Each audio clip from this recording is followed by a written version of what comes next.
Buenos días, jóvenes. Vamos a comenzar con nuestra clase del curso de biología. Vamos a ver los ejercicios para la semana 3. Por favor, me confirman si se miran las diapositivas. Buenos días, Miss, sí se ve. Buenos días, gracias. Entonces, vamos a iniciar. Muy bien, jóvenes, vamos a iniciar nuestra clase de esta semana. Vamos a comenzar con la primera pregunta que nos dicen. En una salida de campo, un estudiante observa que cierto organismo marino presenta una serie de apéndices con los cuales captura su presa. Él menciona que dichos apéndices deben presentar neuronas que se comunican entre sí para coordinarse, a lo que su profesor le corrige, diciéndole que este organismo carece de neuronas e incluso no ha desarrollado ganglios centrales. ¿Qué otra proposición sería verdadera sobre dicho organismo? De este enunciado nosotros podemos deducir el tipo de animalito que se está refiriendo. Dice, en una salida de campo, un estudiante observa cierto organismo marino que presenta una serie de apéndices, ¿no?, con los cuales captura su presa, ¿no? Él menciona, ya, hasta ahí. Hasta ahí, más o menos, de los animalitos conocidos, ¿no? Se trata, con esa descripción, podemos definir que el animalito se trata de un nidario, ¿no? Puede ser una hidra, bueno, las hidras, no hay hidras en el mar, puede ser una anémona que tiene los tentáculos, o tal vez puede ser algún animalito del grupo de las medusas, ¿no? Uno de esos dos, una anémona, una medusa, que son nidarios marinos, ¿no? Y en el grupo de los nidarios, para el grupo de los nidarios, para este grupo de animalitos, aquí está la hidra, las hidras, en las anémonas, ¿no? Las anémonas, ¿no se acuerdan dónde vivía Nemo? Ahí están las anémonas, para que tengan una idea. Las medusas, los corales pertenecen a este grupo, al grupo nidarios. Y en este grupo de animalitos, en ellos el sistema nervioso es muy simple, es bastante rudimentario. En ellos no tienen célula nerviosa. En los nidarios, la célula nerviosa se conoce con el nombre de protoneuronas, ¿no? Es una protoneurona, y esta célula, a diferencia de la neurona es una célula nerviosa propiamente dicha, que se caracteriza porque va a transmitir el impulso en una sola dirección. En la misma célula, en la misma neurona, el impulso siempre viaja del somo-cuerpo en dirección hacia el exón, siempre en ese sentido. En el caso de las protoneuronas, estas células nerviosas son células nerviosas, sí, pero ellas transmiten el impulso en cualquier dirección. Ellas no transmiten el impulso como neuronas en una sola dirección, sino en cualquier sentido, en cualquier dirección. Y en las protoneuronas, en el grupo de los nidarios, forman una red nerviosa, ¿no?, que rodea todo el cuerpo de estos animalitos. Y esta red nerviosa, ¿no?, esta red nerviosa que está rodeando todo el cuerpo de los animalitos, permite que puedan responder a los estímulos externos, a los estímulos internos, ¿eh? Pero, por ejemplo, ellos reciben un estímulo por el lado de un tentáculo, y todo el cuerpo en conjunto reacciona, porque aquí el sistema nervioso está formado como una red, y la protoneurona manda ese estímulo donde lo recibe en dirección hacia todas las partes del cuerpo. Este sistema nervioso que forman estas células, las protoneuronas, es un sistema nervioso, ¿ya? Es un sistema nervioso reticular, ¿sí? El sistema nervioso reticular, o también se denomina un sistema nervioso en red. Entonces, con eso ya le podemos dar respuesta. A ver, en una salida de campo, él menciona que dichos apéndices deben presentar, ¿no?, que se comunican entre sí para coordinarse, a lo que su profesor le corrige diciéndole que este organismo carece de neuronas, ¿sí?, carece de neuronas, no tiene neuronas, incluso no ha desarrollado ganglios centrales, ¿no? Es característica del sistema nervioso reticular. ¿Qué otra proposición sería verdadera sobre dicho organismo? ¿Presenta un sistema nervioso bilateral? No. El sistema nervioso o la simetría bilateral aparece en los animales a partir del filum platelmintos, filum platelmintes hacia adelante. Los nidarios tienen simetría radial. ¿Tienen protoneuronas en redes nerviosas? Estas, ¿no? Tienen protoneuronas en redes nerviosas. Esta es, ¿ya? Uno, respuesta B. Respuesta B.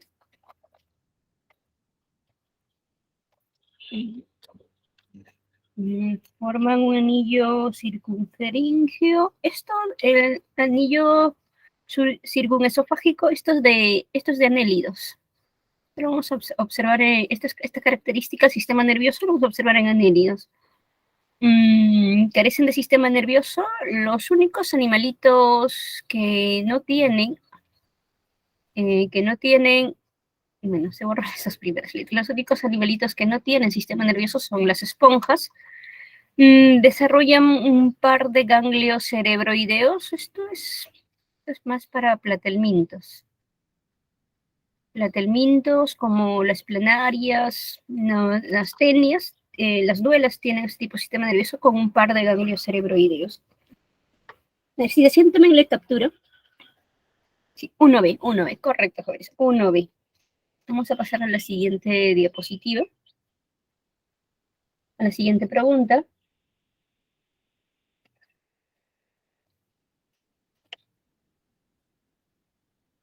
Y justamente acá está el tipo de sistema nervioso que estábamos hablando, ¿no? El sistema nervioso presente, este es una hidra, ¿no? Este sistema nervioso presente no solo en las hidras, sino en todo el grupo de los nidarios, es un sistema nervioso reticular, ¿no? Son varios tipos de sistema nervioso que podemos encontrar en los animales y depende del grado de complejidad del animalito. El más simple es el sistema nervioso reticular. Luego viene el sistema ganglionar o segmentado, que es de platelmintos hacia adelante, y el sistema nervioso encefálico que lo vamos a encontrar en vertebrados. O sea, esto lo encontramos en vertebrados. El sistema ganglionar segmentado lo encontramos en moluscos, lo encontramos en anélidos, artrópodos y platelmintos. Y el reticular en nidarios, Y justo, mira, aquí está esto de que ven esta mallita de rojito que ven, esas son las protoneuronas que se han asociado, y las protoneuronas se asocian formando una red nerviosa sobre todo el cuerpo del animal, justamente por eso se llama sistema nervioso reticular, ¿no? Porque forma una red nerviosa. Las células nerviosas son, como les dije, muy primitivas porque pueden transmitir el impulso en varias direcciones. Estas células se llaman protoneuronas. Y de todos los nidarios, en las medusas se encuentra el sistema nervioso reticular más avanzado, más desarrollado, porque ellos ya incluso tienen órganos de los sentidos. Ellos tienen aquí una estructura, es un ocelo. Este ocelo no forma imagen, no produce imagen. Es un fotorreceptor que permite captar la intensidad luminosa. Es solamente capta la intensidad luminosa, ¿no? Solamente lo que va a percibir es si está más alumbrado o menos alumbrado, y de acuerdo a eso las medusas se desplazan de forma vertical en la columna de agua, ¿no? Bien, si decía también la captura, vamos a pasar a la siguiente pregunta.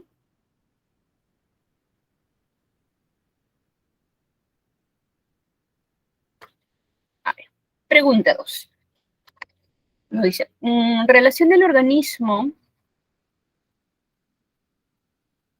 Esto creo que está de más. Relación del organismo y la característica correspondiente del tipo de sistema nervioso que posee. Entonces, en relación al organismo y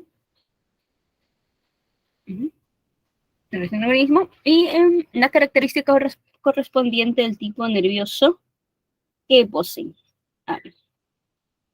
Los ganglios supra e infraesofágicos, tenemos 3 pares de ganglios bien diferenciados, forma un anillo nervioso, cordones nerviosos muy juntos en posición dorsal. A ver. Ganglio supraesofágico e infraesofágico, esto lo encontramos en anélidos. Creo que acá tenemos.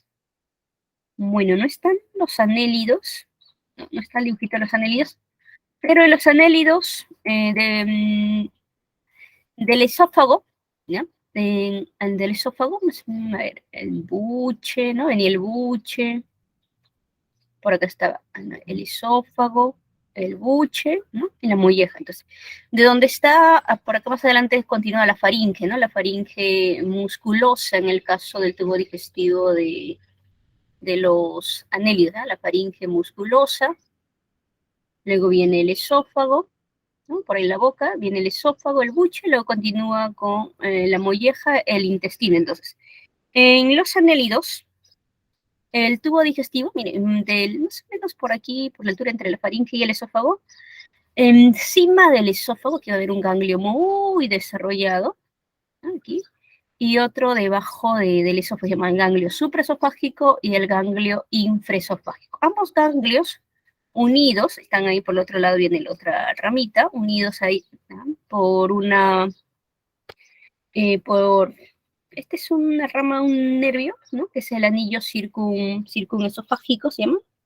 Y de aquí nacen dos, de cada uno de estos ganglios va un cordón nervioso longitudinal hacia la parte posterior del cuerpo. Y por cada segmento, por cada anillo del cuerpo, ¿no? Que presentan los anélidos, hay un par de ganglios transversales, ¿ya? Perdón, hay un par de ganglios transversales, aquí estaría uno, aquí estaría otro, y hay un par de ganglios, por cada segmento, por cada anillo del cuerpo de los anélidos hay un par de ganglios. Cada par de ganglios están conectados, están unidos por un cordón nervioso transversal, y así hasta que termine el cuerpo. Es más o menos la forma del sistema nervioso en el caso de los anélidos. Ganglios supraesofágicos, ganglios infraesofágicos, eso lo encontramos en el grupo de los anélidos. Y dentro del grupo de los anélidos, ¿no? ¿Quién es un anélido de esta lista? Esta de acá, la sanguijuela. La sanguijuela, la lombriz de tierra, ¿no? Vienen a ser anélidos. El siguiente. 3 pares de ganglios bien diferenciados. Esto, moluscos. Moluscos, excepto cefalópodos. En los cefalópodos el sistema nervioso también es ganglionar, pero es mucho más complejo que en el resto de los moluscos. Pero se considera que el grupo de los cefalópodos son los moluscos más evolucionados. En el resto de moluscos son 3 pares de ganglios. Aquí están justamente estos 3. Miren, un par de ganglios a la altura de la cabeza, un par de ganglios cerebroideos, un par de ganglios donde se encuentra el pie muscular de posición ventral, que son un par de ganglios pedales, y un par de ganglios viscerales. Son los 3 pares de ganglios que encontramos en moluscos excepto cefalópodos. Molusco excepto cefalópodos. Entonces, de la lista de acá, el molusco es la almeja, ¿no? El molusco es la almeja. A ver.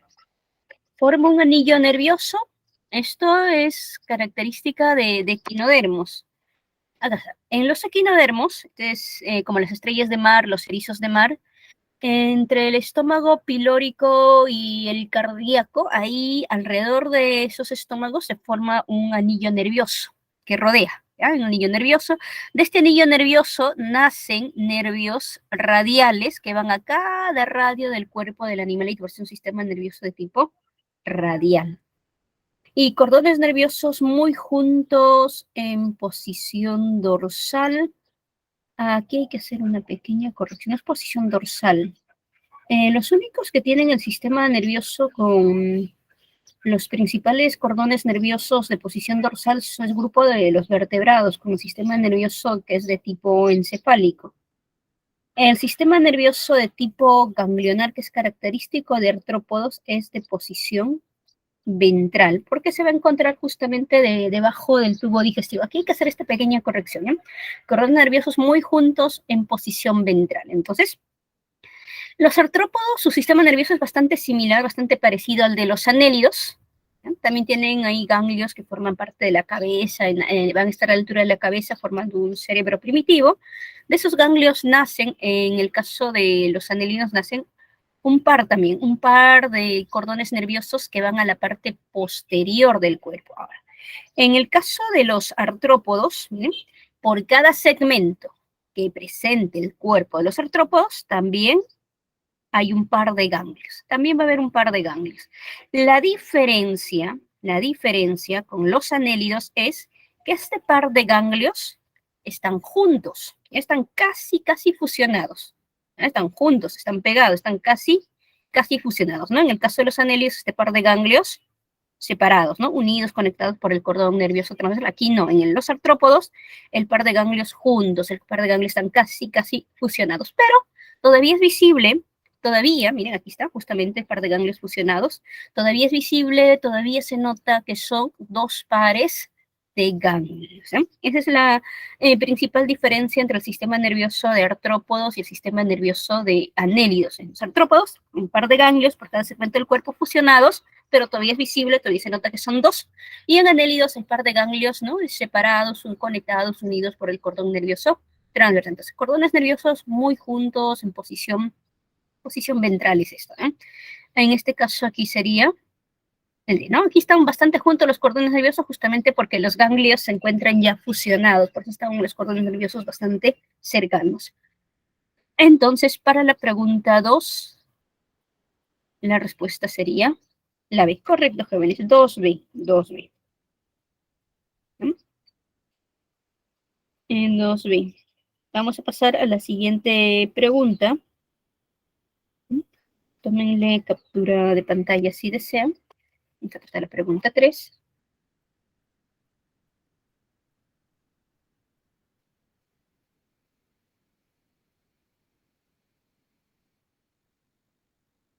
A ver. Esta también, si desean, tómenle captura.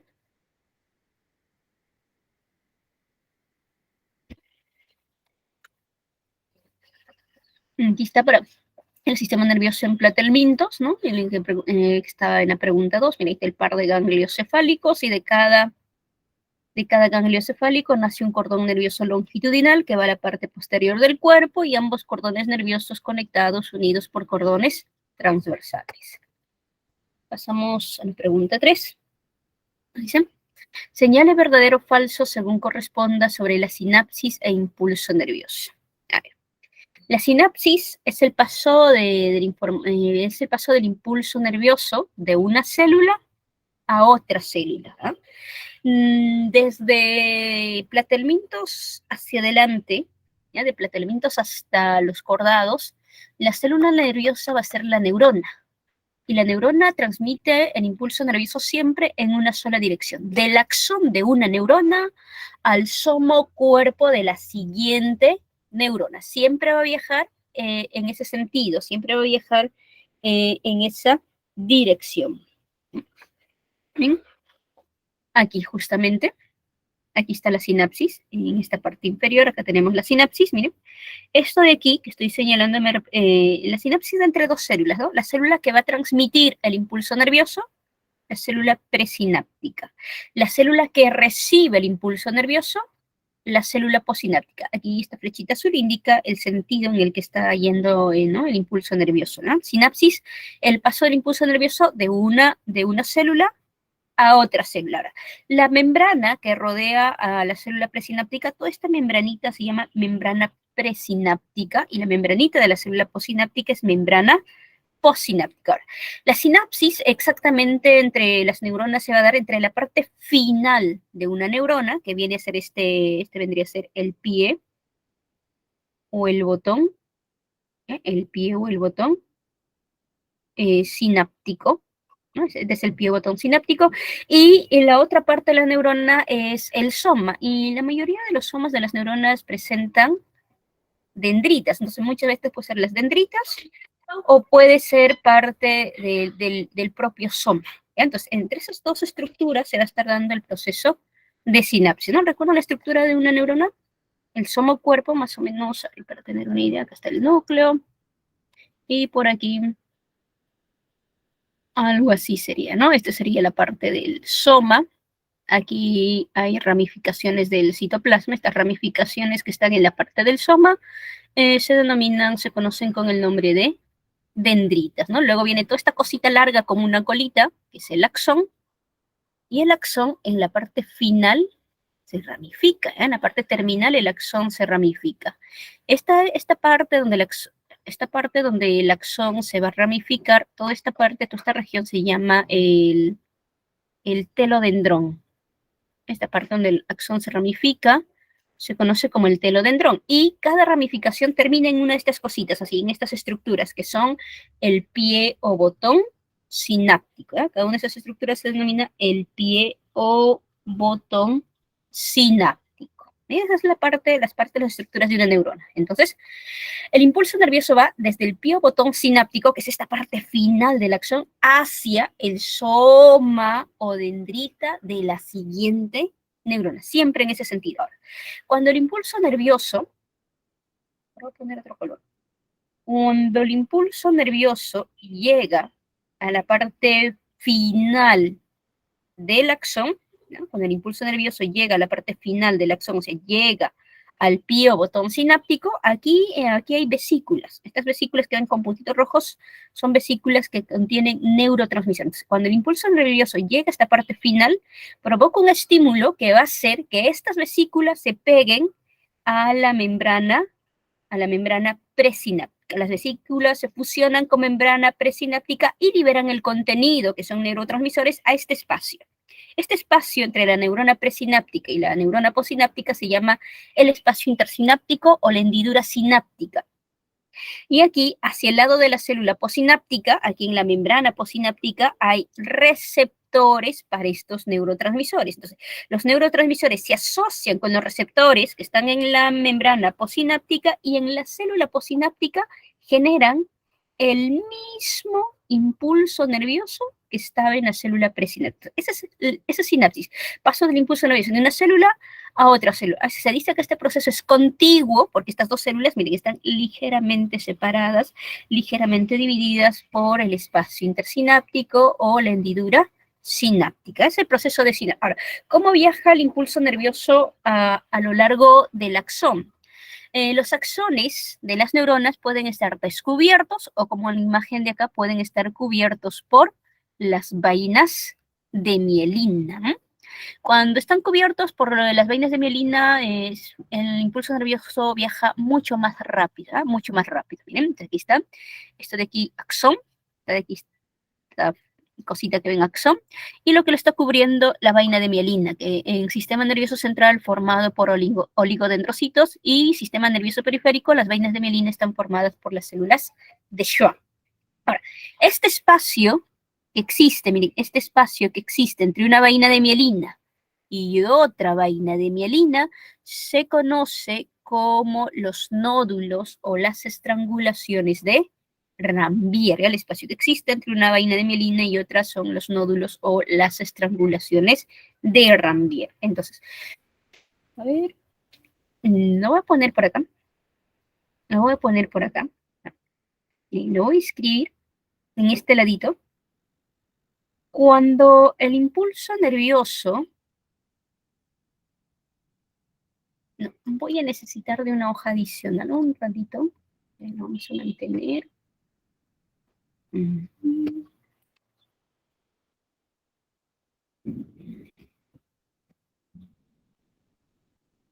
a activar un lapicito porque voy a necesitar dibujar otra cosita. Ahí está.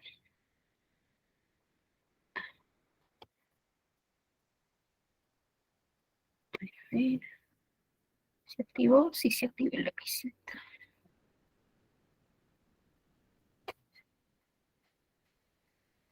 Ahora sí.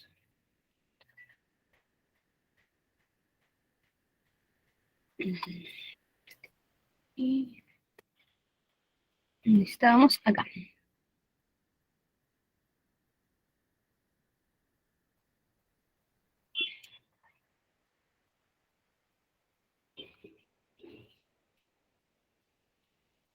Uy, y no quiero borrar, no puse mantener aún. Ya. A ver, a ver, esto lo voy a dibujar en una. A ver, el impulso, les voy a explicar el impulso nervioso. Ya lo voy a dibujar acá. Cuando. A ver, necesito una línea. Ya.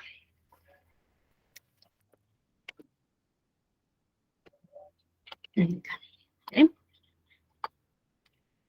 Cuando el axón se encuentra en reposo, ¿Ah? Cuando el axón está en reposo, no está conduciendo, no está transmitiendo impulso nervioso. ¿Ah? No conduce, no transmite impulso nervioso. Un poquito más grande. Ya está. Sí, más o menos por ahí.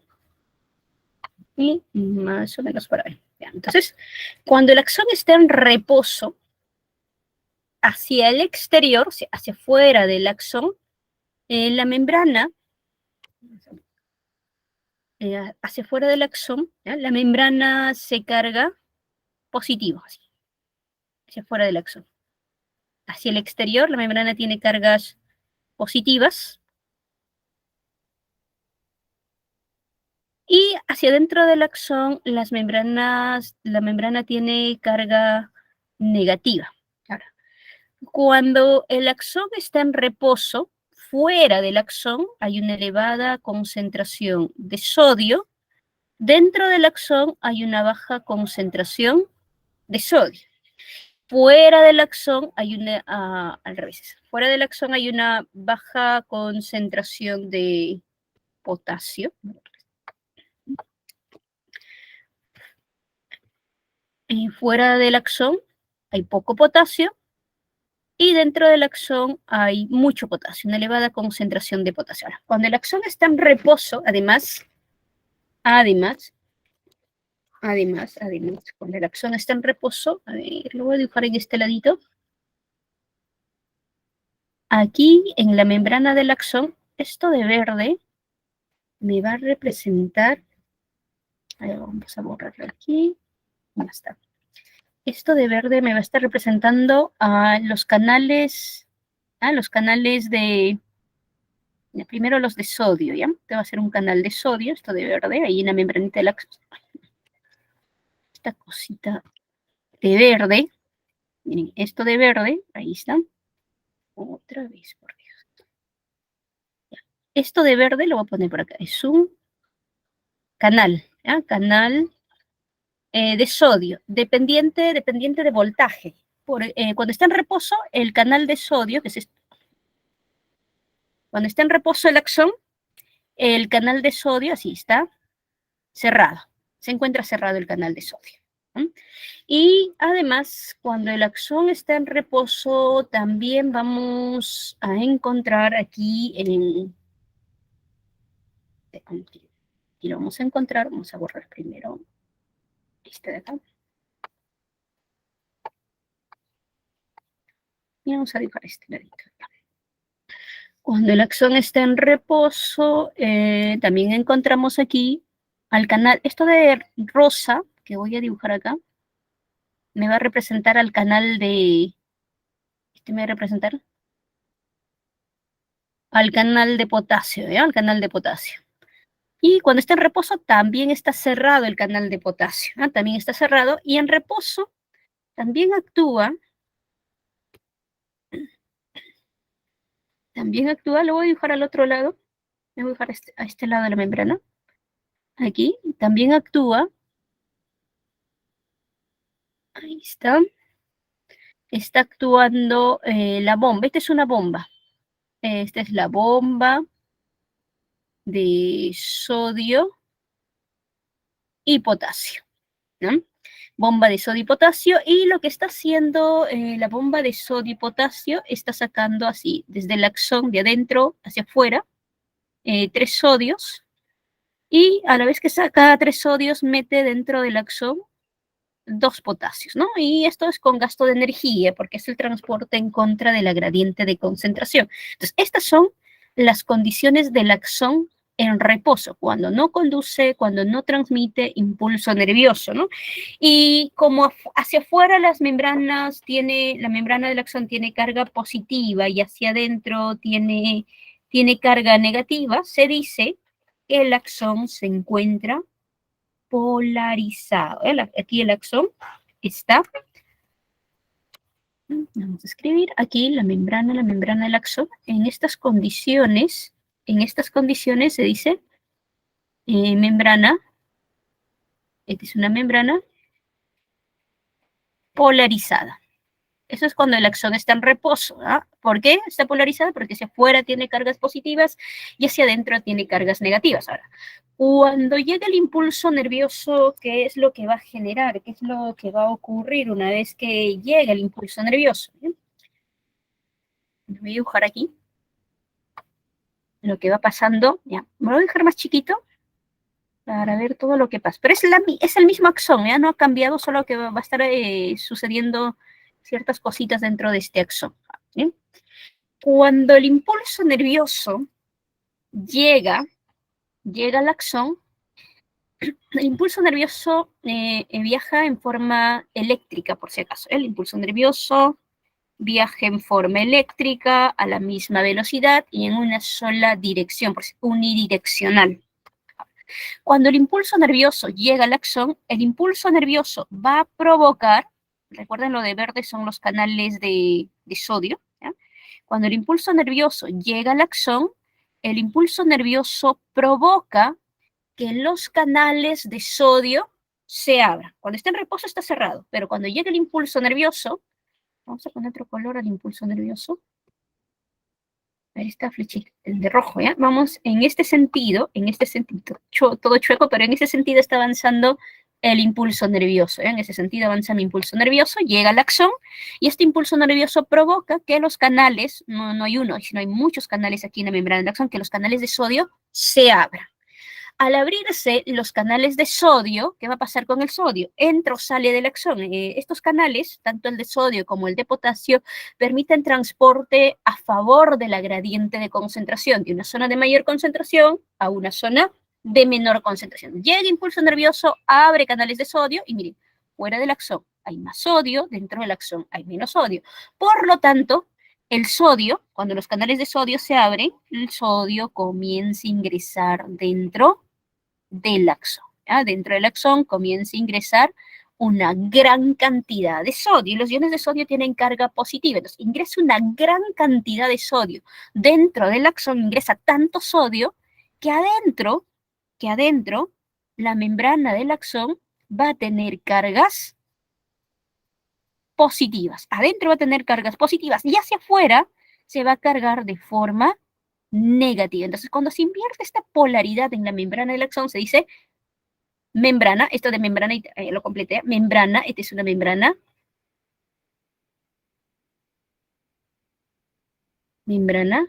despolarizada. Esta es una membrana despolarizada. ¿Quién despolariza la membrana? El sodio. ¿Ya? En el mismo axón, en la misma zona, ¿eh? Lo voy a dibujar ahora. ¿No alcanza el espacio? Acá arribita, ¿verdad? Pero este es el siguiente evento que va a suceder. Todo esto. Chueco. Aquí en el mismo, acá mismo lo voy a dibujar. Acá mismo. Este es el mismo segmentito de axón. ¿Bien? El mismo. Y entonces, llega el impulso nervioso, hace que los canales de sodio se abran, ¿no? Los canales de sodio se abran, ingresa el sodio. Al ingresar el sodio ingresa una gran cantidad de sodio. Dentro las membranas, ¿no? Se vuelven positivas y hacia afuera se vuelve negativo. Entonces, una vez que se ha invertido la polaridad de la membrana, comienzan a abrirse los canales de potasio. ¿Ya? Una vez que se ha cambiado la polaridad de la membrana, se comienzan a abrir los canales de potasio. Ahí está, esto de rosadito representa canales de potasio. Se van abriendo, miren, cuando se ha hecho este cambio de polaridad, se va abriendo los canales de potasio y los canales de potasio también hacen transporte a favor de la gradiente de concentración. Ahora, dentro del axón hay más potasio, fuera del axón hay menos potasio, por lo tanto, cuando se van abriendo los canales de potasio, el potasio comienza a salir del axón. El potasio va saliendo del axón. Al ir saliendo potasio, se va llevando cargas positivas y sale una gran cantidad de potasio que fuera nuevamente la membrana vuelve a tener cargas positivas y dentro otra vez las cargas vuelven a ser negativas. Entonces, cuando se recupera esta polaridad, se dice aquí, membrana ¿ya? Membrana repolarizada. ¿Ya? Esta es una membrana repolarizada. ¿Quién repolariza la membrana? La salida de potasio. Pero aquí, en esta zona, todavía no se han recuperado las condiciones de reposo, porque en reposo afuera hay más sodio y adentro del axón, ¿no? Espera un ratito, adentro del axón hay más potasio. Aquí el sodio que ha pasado ha ingresado adentro, acá en esta sección, en esta partecita del axón, adentro hay más sodio y en esta partecita del axón afuera hay más potasio, porque salió una gran cantidad. Todavía no se ha recuperado condiciones de reposo, entonces aquí todavía el axón no puede conducir, no puede transmitir otro impulso nervioso porque todavía no ha llegado a estas condiciones. Entonces, aquí va a seguir su trabajo. Esto sí lo voy a dejar acá arribita. Las bombas de sodio y potasio van a seguir trabajando, ¿ya? Estas de aquí, una vez que se ha recuperado la polaridad de la membrana, estas se cierran solitas. Una vez que afuera es positivo y adentro es negativo, los canales de sodio, perdón, los canales de potasio se van cerrando, ¿no? Entonces, afuera ha quedado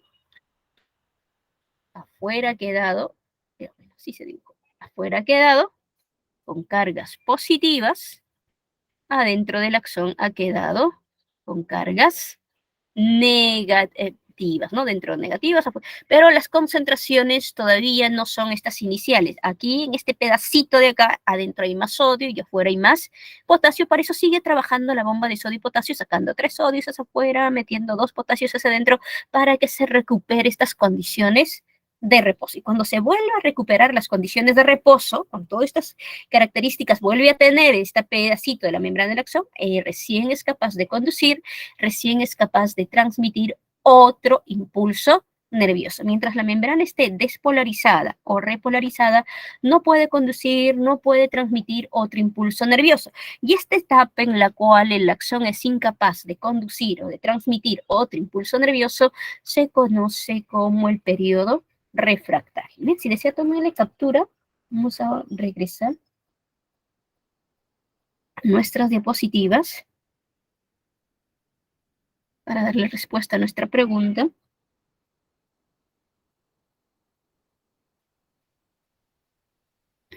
Ya, estábamos acá, dice. Señale verdadero o falso según corresponda sobre la sinapsis e impulso nervioso. ¿Ya? Sobre sinapsis e impulso nervioso. La neurona motora lleva, primero neurona motora y el otro tipo de neurona. Ahí está. En el arco reflejo, ¿ya? El arco reflejo son las estructuras que participan para generar un movimiento reflejo. Los movimientos reflejos son movimientos innatos, muy rápidos, ¿ya? Son movimientos rápidos, innatos, y estos movimientos son involuntarios. Se procesan solamente a nivel, todo movimiento reflejo se procesa a nivel de médula espinal. En la sustancia gris de la médula espinal, ahí se procesan los movimientos reflejos. ¿Eh? Entonces, a ver, aquí tenemos, miren, un estímulo y aquí hay receptores. Entonces, el arco reflejo va a presentar receptores que captan el estímulo.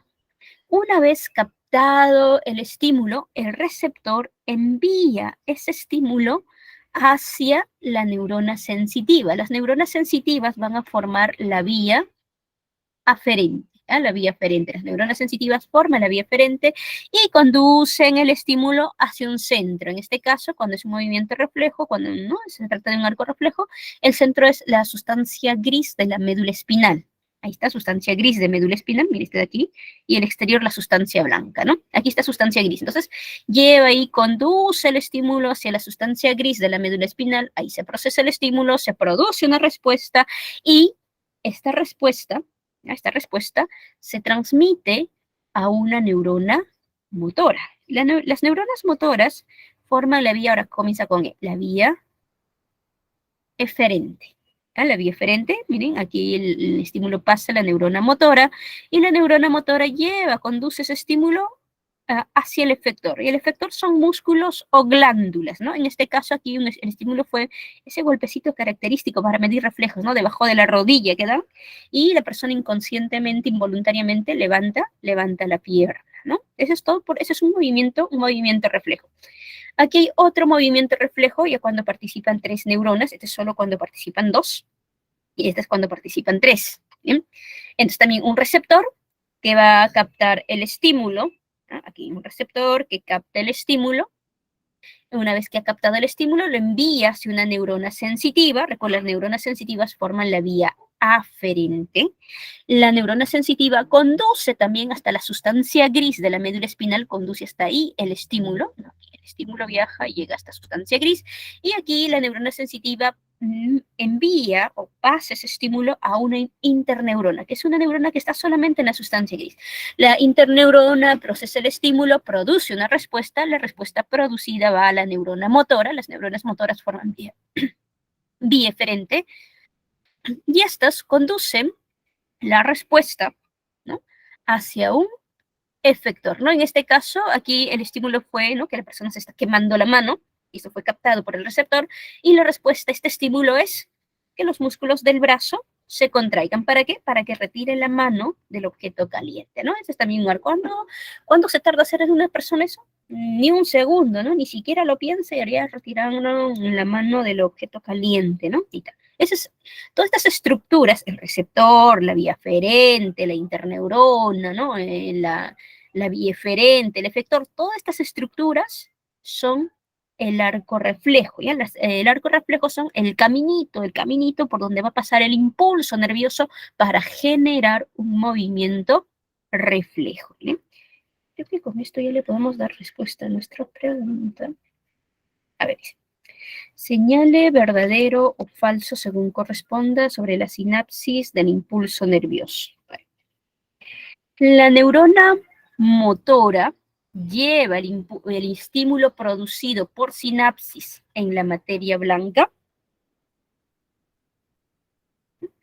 La neurona motora lleva el estímulo producido por sinapsis en materia blanca. A ver, acá está.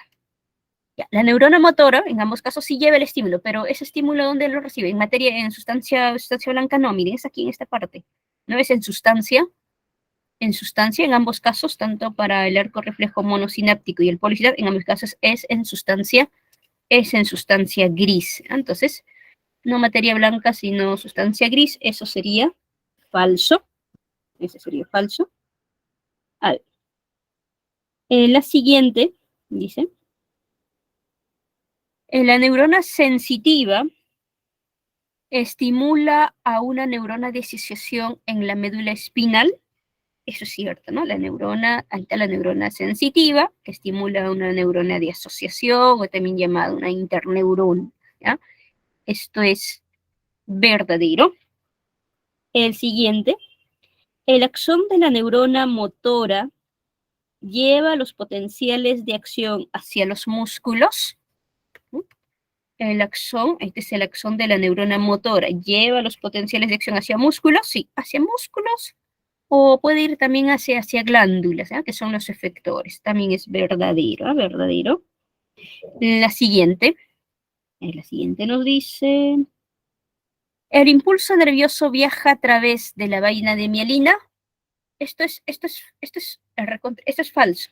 A ver, en aquellas neuronas que tienen vainas de mielina, como la vaina de mielina es una célula, está formada célula y allí hay grasa hay grasa principal, hay lípidos principalmente por la membrana plasmática de estas células, entonces estas sirven como un aislante. Miren, en todos los axones que tienen vainas de mielina, el impulso nervioso salta desde la parte del axón donde no hay vaina de mielina hacia otra parte del axón donde no hay vaina de mielina. ¿Sí? Este impulso nervioso salta, va de nódulo en Ranvier en nódulo en Ranvier. En la parte donde hay vaina de mielina, ahí no ocurre impulso nervioso. Por eso este enunciado de impulso nervioso viaja a través de la vaina de mielina es falso. La sinapsis se da entre los botones terminales de la neurona pre- y postsináptica.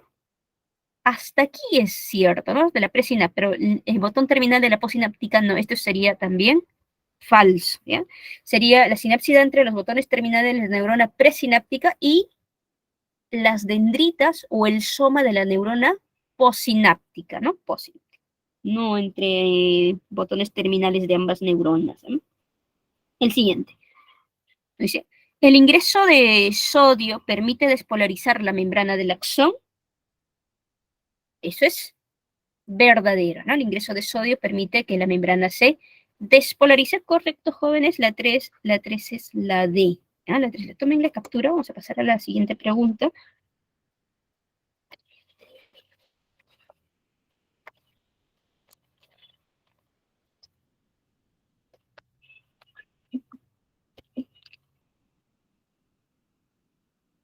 A ver, esto también, si desean, tomen la captura.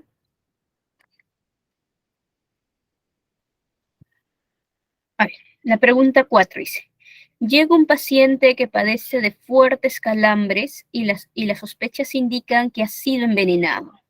Al realizarle una biopsia al tejido nervioso, se observa que una sustancia ha bloqueado la capacidad de liberar iones potasio en la membrana del axón. Se puede afirmar que en dicho paciente no se llevará a cabo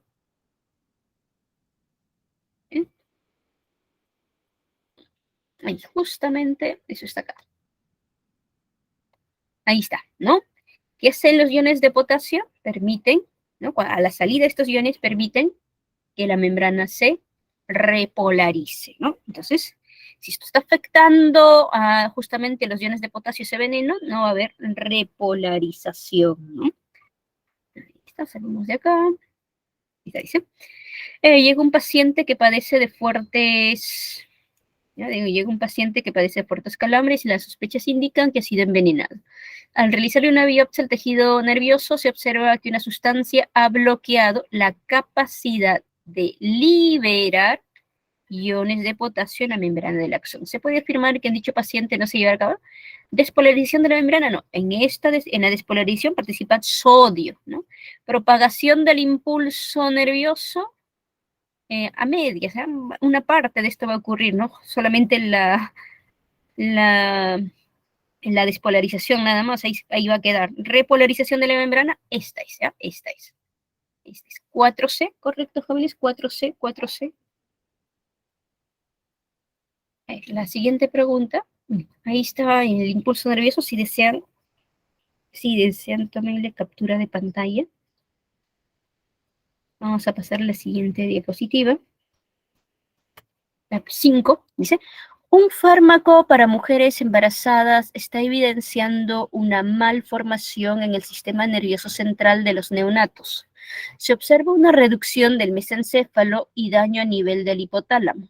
Si el primero se debe a un daño en las vesículas primarias y el segundo a nivel de vesículas secundarias, indique qué estructura afecta dicho fármaco respectivamente.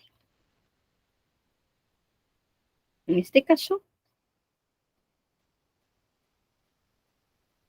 a ver, aquí, miren, aquí está el desarrollo embriológico del sistema nervioso central.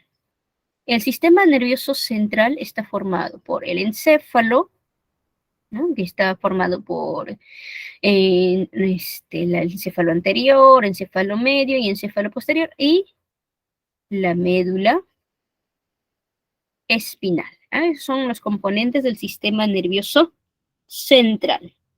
A ver, el sistema nervioso central se origina del tubo neural del embrión. Este es el tubo neural que inicialmente tiene 3 dilataciones, estas 3 vesículas primarias, ¿no? Y lo que no se dilata es lo que va a dar origen a la médula espinal. Ahora, una de las primeras dilataciones, esta de aquí, es la que esta es la que origina el prosencéfalo o encéfalo anterior. Luego esta de aquí, de azulito, que ven esta región de azul, va a originar al mesencéfalo o encéfalo medio, y todo lo que está de color marrón origina al romboencéfalo o encéfalo posterior. Luego, cada una de estas vesículas primarias forman o dan origen a vesículas secundarias, ¿no? El prosencéfalo, miren, este se va a originar, esto de verde oscurito, que es el telencéfalo, el cual da origen al cerebro propiamente dicho, que es la parte más desarrollada, ¿no? Y la más voluminosa de todo el encéfalo.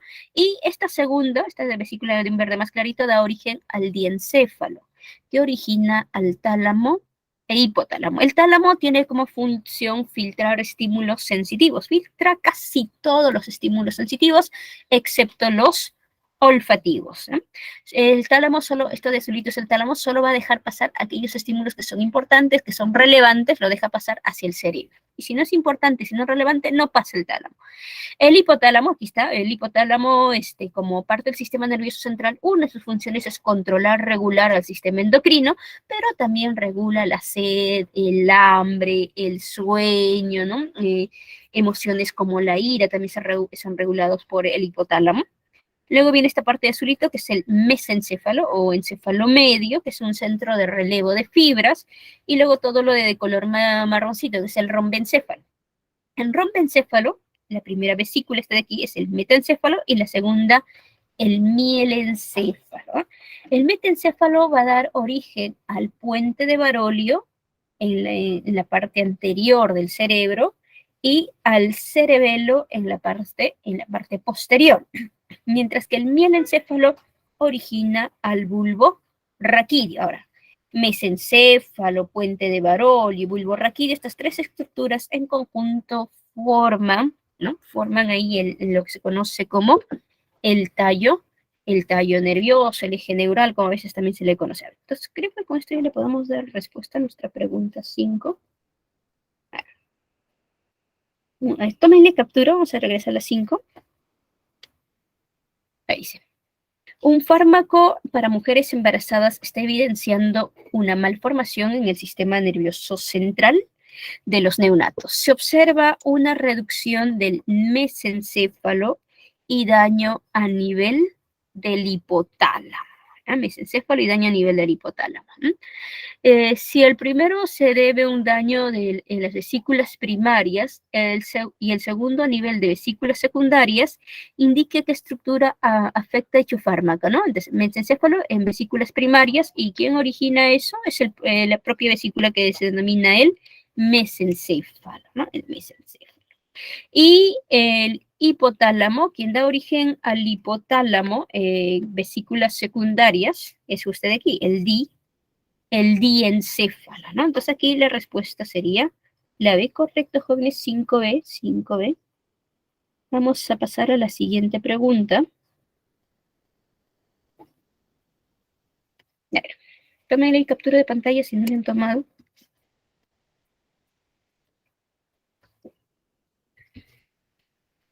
A ver, pregunta 6.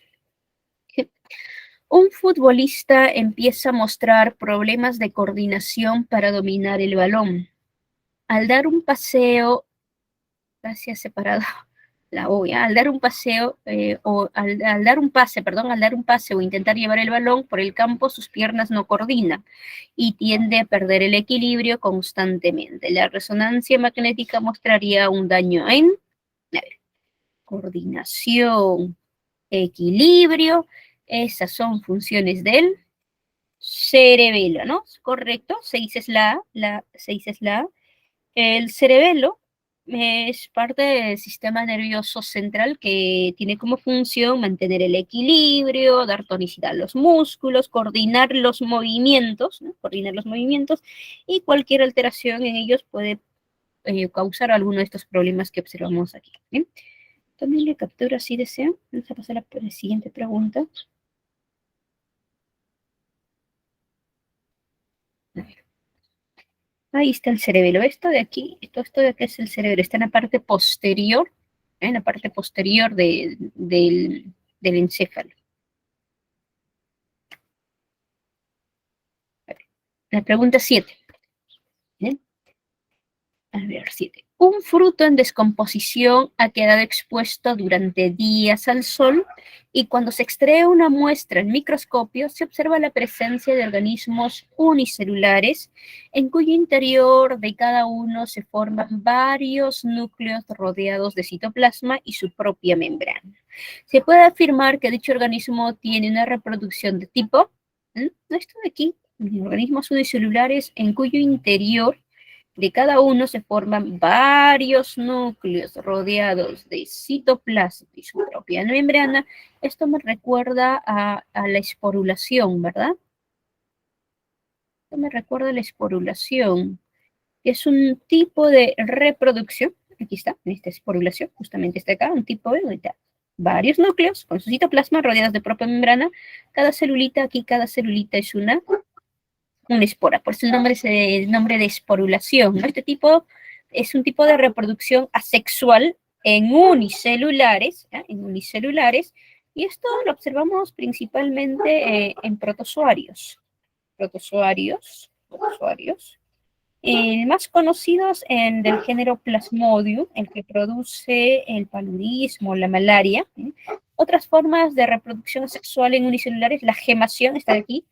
La gemación es característica en levaduras.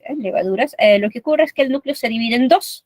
Un núcleo se queda en la célula madre, el otro núcleo se acerca a la periferia, se rodea con citoplasma, con membrana y forma esta cosita de aquí, ¿no?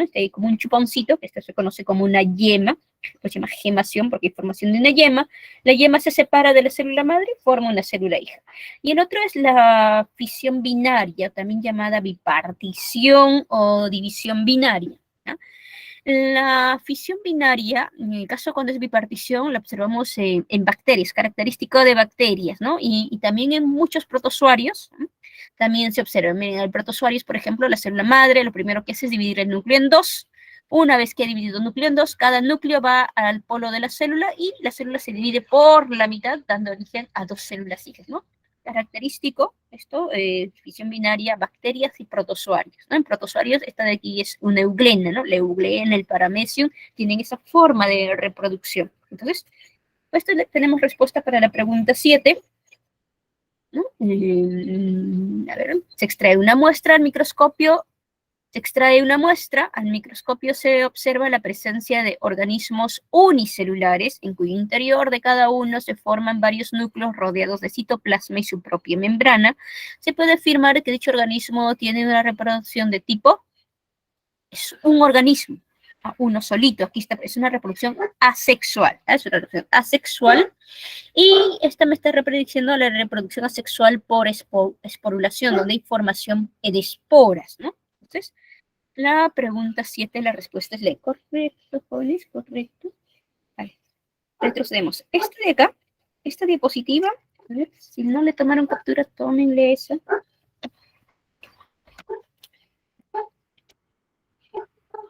Muy bien, 7. Avancemos hasta la 7, si no le tomaron captura, tómenle captura. Vamos a pasar. Y ahí está también, tómenle captura esta parte, si no le han tomado. Vamos a pasar a la siguiente pregunta. A ver. La 8. ¿Sí? Un joven agricultor se encarga de retirar pastizales de una huerta. Se da cuenta que cuando jala las hojas que sobresalen del suelo, estas están conectadas por debajo por un tallo subterráneo. Este sería un ejemplo de reproducción por... En este caso es... ¿tenemos imagen? Sí, acá tenemos imagen. En las plantas... las plantas, las plantas pueden reproducirse tanto de forma sexual como asexual. Sexuales con formación de gametos, ¿no? Hay variabilidad genética. Y en asexual, aquí hay un solo progenitor, un solo padre, no hay gametos y tampoco hay variabilidad genética. ¿Ya? La reproducción asexual puede ser de forma vegetativa o puede ser a través de esporas. ¿Todas las plantas se producen de forma vegetativa por esporas? No, depende del tipo de plantitas. Las que se reproducen asexualmente por esporas en las plantas es el grupo de los musgos, los helechos, Se reproducen asexualmente por esporas. De forma vegetativa, casi la mayoría de plantas, aquí están también casi la mayoría de angiospermas, las angiospermas, los helechos también están en este grupo, y en las que se reproducen en la reproducción asexual de tipo vegetativa, aquí la plantita se reproduce a través de tallos especializados, ¿no? Dentro de esos tallos especializados, uno de ellos son los estolones, ¿no? Que son tallos rastreros, ¿ves? Crecen ahí sobre el suelo, arrastrándose sobre el suelo, y cuando son cubiertos, ese tallito es cubierto por un poco de tierra, esa parte del tallo que ha sido cubierta por tierra genera raíces, nuevas hojitas y da origen a una nueva plantita. Característico, miren, característico de fresas, ¿eh? Característico de las fresas. Aquí está, bien, esto de aquí que ven, esos son ahí está, son los estolones, ¿no? Mira, aquí hay un estolón que ha crecido y por aquí ya originó una nueva plantita. El estolón es un tallo aéreo. Un tallo aéreo, ¿qué significa? Que crece encima del suelo, pero este es un tallo rastrero, porque está arrastrándose sobre el suelo. El otro tipo de tallos que participan en la reproducción vegetativa en plantas son tallos subterráneos, son tallos que van a crecer debajo del suelo, y entre ellos tenemos a los rizomas, a los bulbos y a los tubérculos. El tubérculo más conocido, el de acá, ¿no? La papa, el tubérculo más conocido. Dentro de los bulbos, uno de los más conocidos, está aquí, la cebollita, miren que este es el bulbo.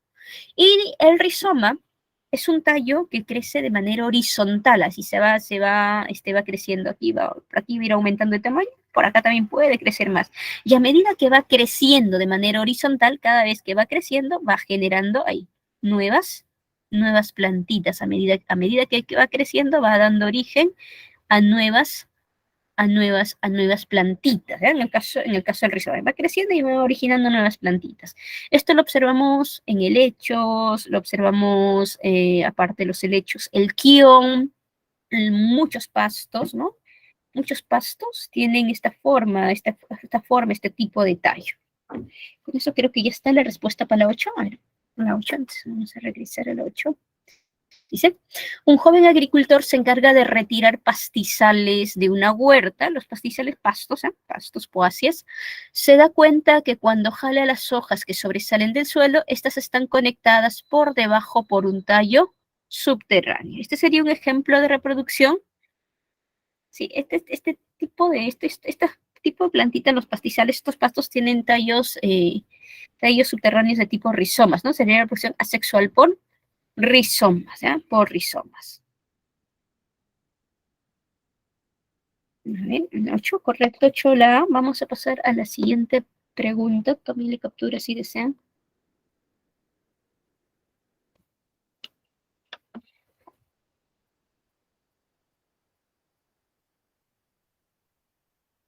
En esta también tomen captura si desean. Vamos a pasar a la siguiente pregunta, el 9.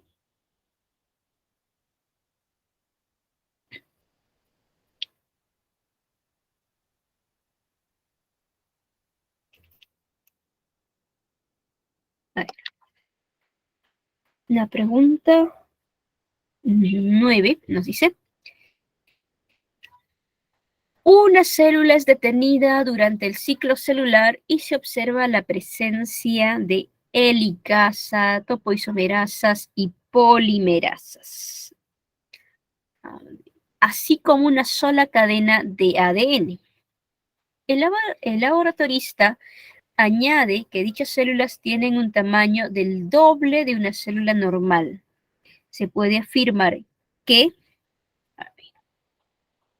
esto es parte del ciclo celular, ¿eh? En el ciclo celular, en el ciclo de vida de la célula hay dos etapas. Una de ellas es la interfase, que es el periodo más largo y complejo de todo el ciclo celular, y la otra etapa es la etapa de división celular. Ahora, en la etapa de división celular, la mayoría de células aquí se divide por mitosis, pero algunas células en la etapa de división celular se van a dividir por meiosis, ¿eh? Ahora, la interfase, al ser un periodo bastante largo, se divide en tres fases. En la primera fase, esta de aquí es la fase G1, en la fase G1. En la fase G1, la célula que inicia fase G1 es una célula chiquitita, así pequeñita, y aquí en la fase G1 la célula aumenta, duplica el volumen celular, ¿ya? Aumenta, la célula crece.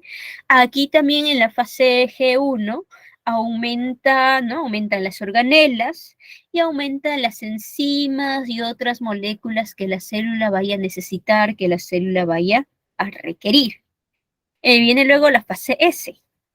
En la fase S únicamente se da la duplicación del ADN. Aquí en la fase S es donde se da la replicación del material genético. Aquí es donde se replica el material genético, ¿no? Y aquí es donde la información genética se duplica, aquí justamente en fase S. Luego viene la fase G2.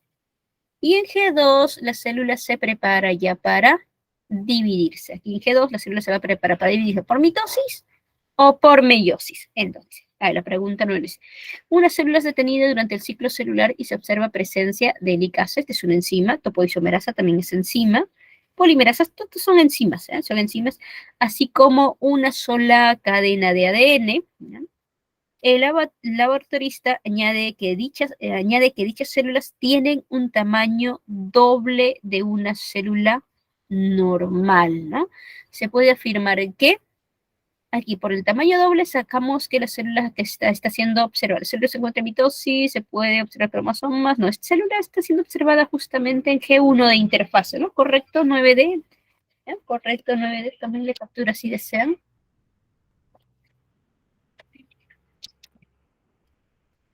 Ahí. Esta también tomenle captura. Vamos a pasar a la pregunta 10.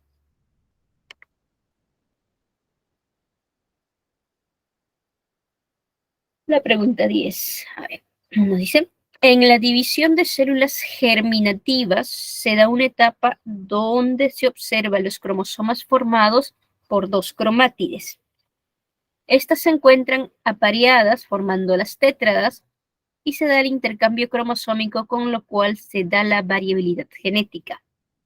Esta etapa se conoce como, a ver, esto es meiosis, esto tiene que ver con meiosis. Rapidito, aquí está la meiosis. La meiosis, a diferencia de la mitosis, es una división donde el número de cromosomas se reduce a la mitad. Mitosis se caracteriza porque conserva el... A ver, aquí lo escribo, la mitosis es una división que conserva el número cromosómico, ¿no? Conserva el número cromosómico, es una división donde no hay variabilidad genética. Las células hijas de mitosis tienen la misma información genética que la célula madre, y este tipo de división ocurre en células somáticas, ¿no? Células somáticas que pueden ser, células somáticas que pueden ser diploides o haploides, ¿no? Las diploides es porque tienen dos juegos, ¿no? Tienen dos juegos de cromosomas. Uno de esos juegos de cromosomas ha sido heredado por vía materna y el otro juego de cromosomas ha sido heredado por vía paterna. Y los haploides tienen un solo juego de cromosomas. Estos solo tienen un progenitor, en este caso los haploides, ¿ya? Provienen de un solo progenitor. En el caso de la meiosis, es una división que se caracteriza porque reduce a la mitad el número cromosómico, reduce a la mitad el número cromosómico. Entonces, por ejemplo, para nosotros los seres humanos, imagine que es una persona, para nosotros los seres humanos, nuestro número cromosómico es 2N igual a 46. 2N significa que somos diploides. Eso significa que de estos 46 cromosomas que tenemos, la mitad, 23, lo hemos heredado de papá y los otros 23 lo hemos heredado de mamá. Pues somos diploides, ¿eh? Reduce entonces meiosis reduce el número de cromosomas a la mitad. Es una división donde hay variabilidad genética, justamente esta es la que pregunta, ¿no? Esa es lo que está hablando la pregunta, de variabilidad genética. Y esta división se da en células germinativas, las células que van a originar gametos, las células germinativas que originan gametos en seres humanos son las células que van a dar origen al óvulo y al espermatozoide. Y estas células germinativas siempre van a ser diploides. Entonces, la meiosis es una división que siempre ocurre únicamente en células diploides, pero la mitosis puede ser haploides, pueden ser diploides, ¿no?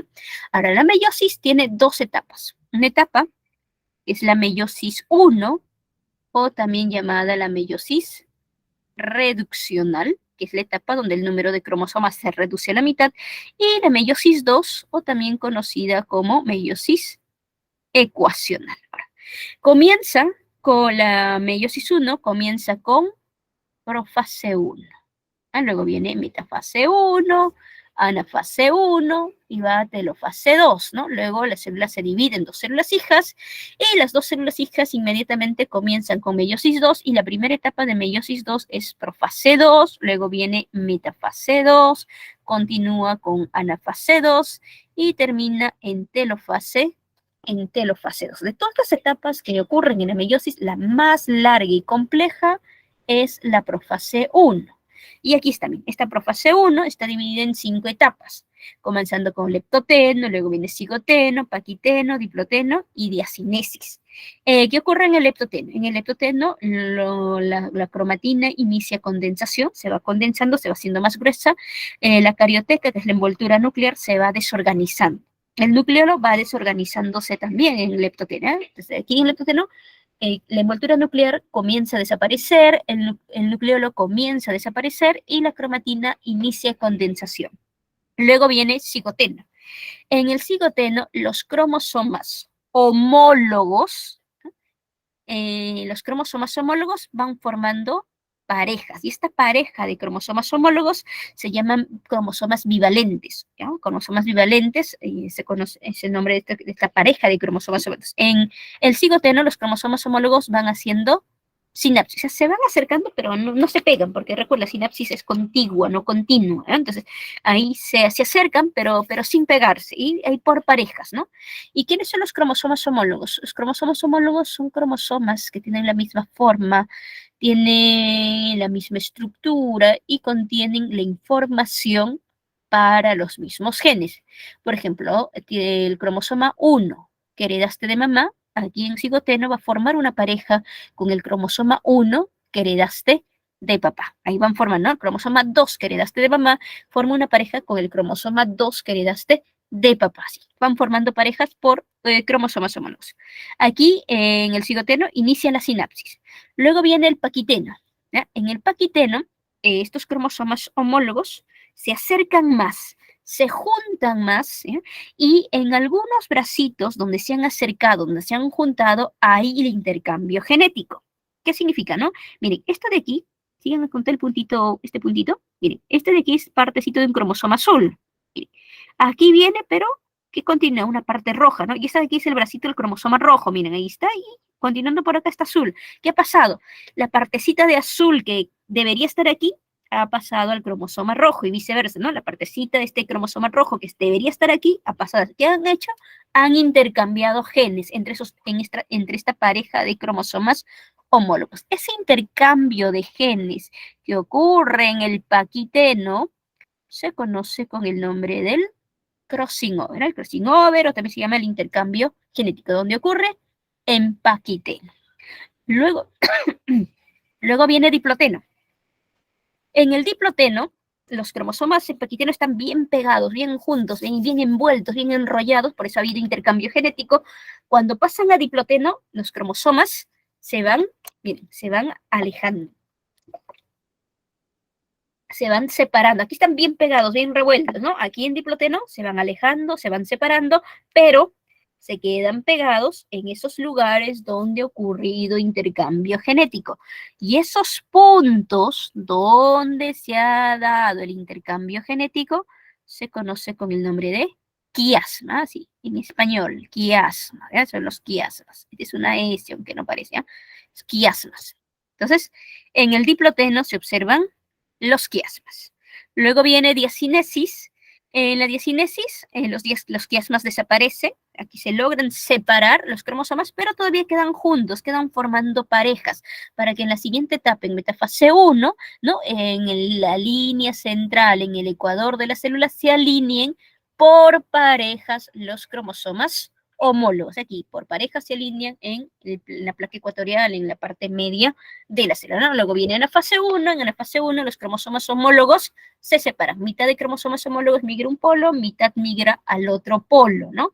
Y aquí pueden contar justamente en metafases cuando es el momento cuando se puede contar cuántos cromosomas tiene una célula. Aquí 1, 2, 3, 4 parejas. En total tendría 8 cromosomas. Esta célula que está iniciando medio sería 2N igual a 8, ¿no? Llegan a fase, viene 1, 2, 3, 4, 1, 2, 3, 4, 4 cromosomas a un polo, 4 cromosomas al otro polo. Viene telofase, los cromosomas llegan a los polos de las células, cuando llegan a los polos comienzan a descondensarse, a volverse cromatina, mientras se van convirtiendo en cromatina, alrededor de ese grupo de cromosomas se va a volver a formar la carioteca, se vuelve a reorganizar el nucleolo y por la mitad el citoplasma de la célula madre se va dividiendo. Esta división del citoplasma se llama citocinesis, ¿no? Se termina de dividir y esta célula madre te origina 2 células hijas.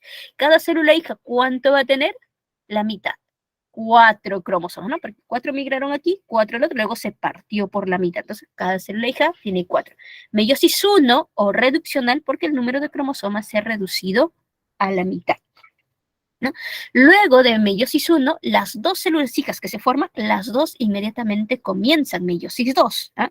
Termina meiosis 1, inmediatamente continúan con meiosis 2, comienzan con profase 2, ¿no? Y la meiosis 2 muy similar, muy parecida a una mix. Aquí solo está representado la meiosis 2 de una de las células hijas de aquí. ¿Ah? No están las dos, pero son dos. Las 2 células hijas que se obtienen acá, las 2 continúan con meiosis, ¿no? Profase 2, aquí la profase 2, la carioteca comienza a desorganizarse, la cromatina inicia condensación, luego viene metafase 2, ¿no?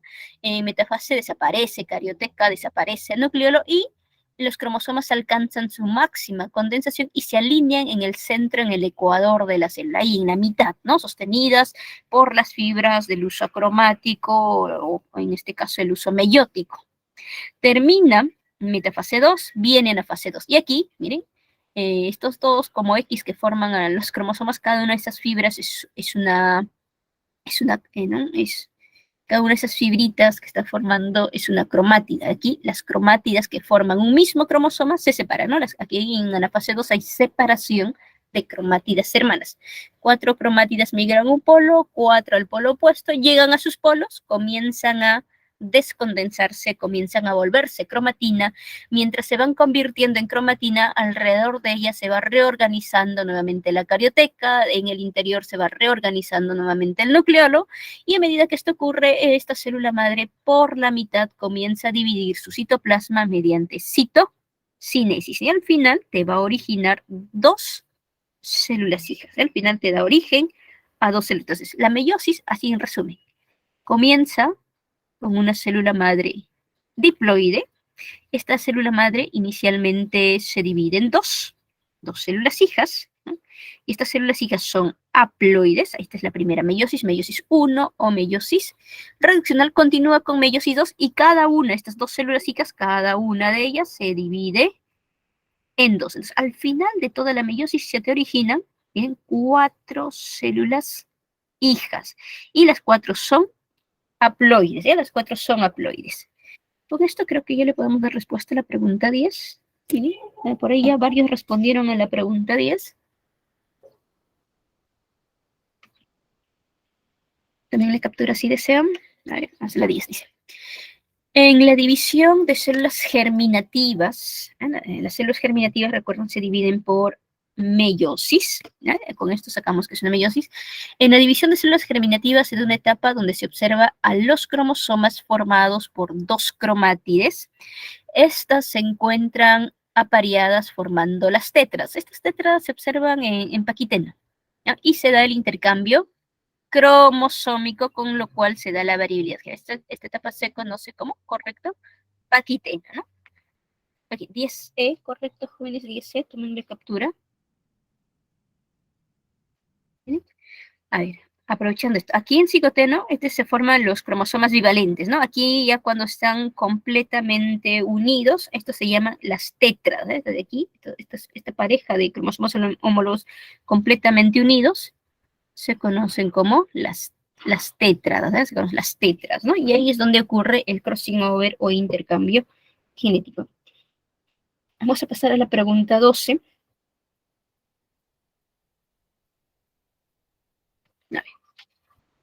A ver, retrocedí.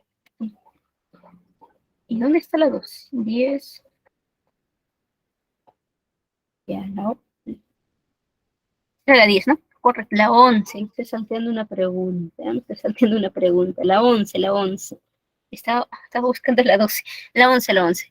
A ver, un agricultor cultiva cierta planta de... A ver, un agricultor cultiva cierta planta que presenta flores de sexos separados.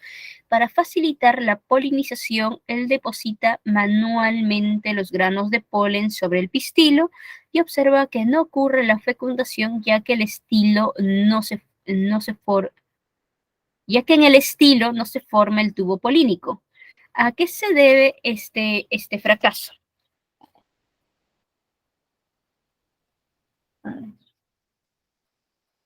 A ver, ya, acá está. Ya.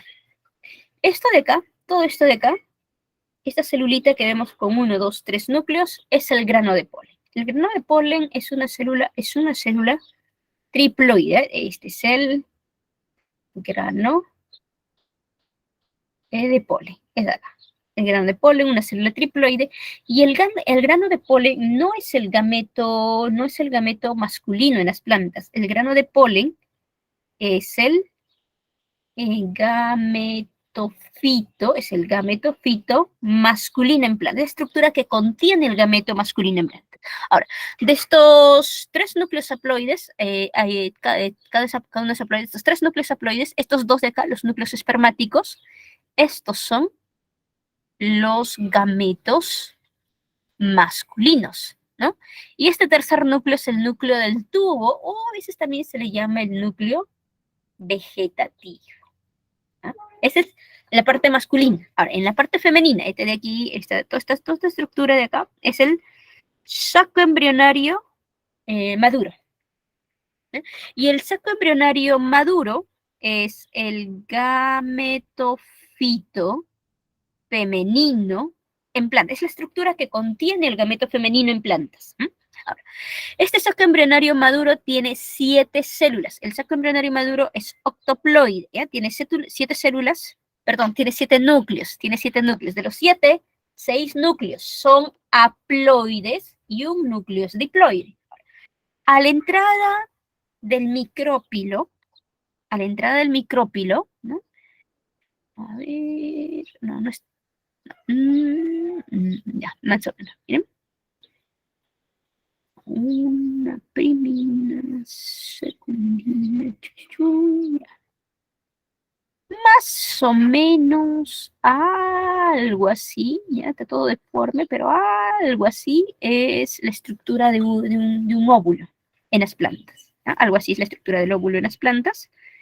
Esta de acá es donde está el saco embrionario, ahí, a la entrada, mira, aquí está aberturita, ese es el micrópilo, a la entrada del micrópilo, ahí se posiciona el gameto femenino en plantas, y el gameto femenino es el núcleo del huevo, que es un núcleo haploide, también se conoce con el nombre de oósfera. Núcleo del huevo, oósfera, este es el gameto femenino en plantas, ¿no? Acompañando a la ósfera, a sus costaditos, miren ahí, acompañando a sus costaditos, ahí están, estos de aquí, son las sinérgidas. Son 2 células, perdón, son dos núcleos haploides, las sinérgidas. Ahora, en el polo opuesto, este de aquí, le pone nombre, esta abertura de acá, esta aberturita, el micrópilo. Es una O, ¿ya? El micrópilo. Entonces, en el polo opuesto al micrópilo, En el polo opuesto al micrópilo hay 3 núcleos. 1, 2, 3. Ah, no, porque se esa ventana. 1, 2, 3. 3 núcleos haploides. 1, 2, 3. Esas son las antípodas. Antípodas o antipodales. Y en el centro, aquí, 2 núcleos polares. Así, 2 núcleos polares se fusionan. Cada núcleo polar es haploide. N más N, 2N. La fusión de estos 2 núcleos da origen al núcleo secundario. Y el núcleo secundario, a diferencia del resto de núcleos, es haploide. 3N, 3N, 6N más 2N, ahí están los 8N. Por eso el saco embrionario, este es el saco embrionario maduro, el gametofito femenino, por eso es octoploide, porque es 8N. ¿eh? Entonces, en el centro, recuerden, 2 núcleos polares se fusionan, originando el núcleo secundario. Ahora, cuando ocurre la polinización, todo desde la parte femenina es el pistilo. Es de acá, conjunto de pistilo, gineceo. La parte masculina está formada por los estambres. ¿eh? Entonces, aquí es estambres. Antera, filamento, todo eso forma el estambre. Y el estambre, ¿no? La parte masculina, el conjunto de estambres, el androceo. La parte femenina, está de aquí el pistilo. Aquí el pistilo, la parte femenina. Conjunto de pistilos, gineceo. Está formada por esta parte anterior, el estigma, luego este tubito largo, es el estilo, y aquí en la base el ovario, ¿no? Y dentro del ovario están esto de aquí, los óvulos, este es un óvulo, ¿eh? Dentro del ovario está el óvulo, el óvulo, ¿no? Y el óvulo ahí está, miren, un tejido diploide, la nucela protegido por 2 membranitas, ¿no? Y que dejan una abertura, que es el micrópilo. Entonces, cuando ocurre la polinización, el grano de polen solamente llega al estigma del pistilo, aquí, esta parte superior, y aquí el estigma produce un líquido. El líquido que produce el estigma hidrata al grano de polen. Al hidratarse el grano de polen, el núcleo del tubo comienza a germinar. El núcleo del tubo va germinando, al ir hidratándose, el núcleo del tubo va germinando, y esto es lo que va a formar el tubo polínico. El núcleo del tubo se hidrata y al germinar forma el tubo polínico. Esto de aquí son los tubos polínicos, ¿no? Y a través de estos tubos polínicos, por esos tubos polínicos, viajan los núcleos espermáticos, que son los gametos masculinos. ¿Ve? A través del tubo polínico viajan los núcleos espermáticos, los gametos masculinos, y este tubo polínico hace contacto con el ovario, este de aquí es el óvulo, perdón, el tubo polínico hace contacto con el óvulo a través del micrópilo. Aquí por el micrópilo, ahí hace contacto. Y el primer núcleo espermático en llegar, el primero fecunda al núcleo del huevo, también llamado núcleo del huevo u ósfera, ¿no? Y, a ver, lo voy a poner aquí, de otro color. El primer núcleo espermático, el primer núcleo espermático llega, ¿no? Y fecunda a la oósfera, o también llamada del núcleo del huevo. Resultado de esta fecundación, N más N, se forma una célula diploide, que es el huevo cigoto. Y el huevo cigoto, al desarrollarse, y se forma el huevo cigoto, la primera fecundación, este es diploide, el huevo cigoto al desarrollarse da origen al embrión. Este va a originar al embrión, que es diploide. ¿Ah? El segundo gameto masculino, el segundo núcleo espermático, porque son 2 gametos masculinos, el segundo gameto masculino llega, miren, llega aquí al saco embrionario y la ósfera ya está fecundando. O sea, ¿quién fecunda? A la fusión de los 2 núcleos polares. ¿Y quién es esa fusión? Este de aquí, el núcleo secundario. N del núcleo espermático más 2N del núcleo secundario, ¿no? N más 2N, 3N. Y esto origina el endospermo, endospermo o tejido nutricio, aquí está, el endospermo, que es el triploide, o tejido nutricio del embrión, ¿no? Entonces, y embrión más endospermo, todo esto constituye,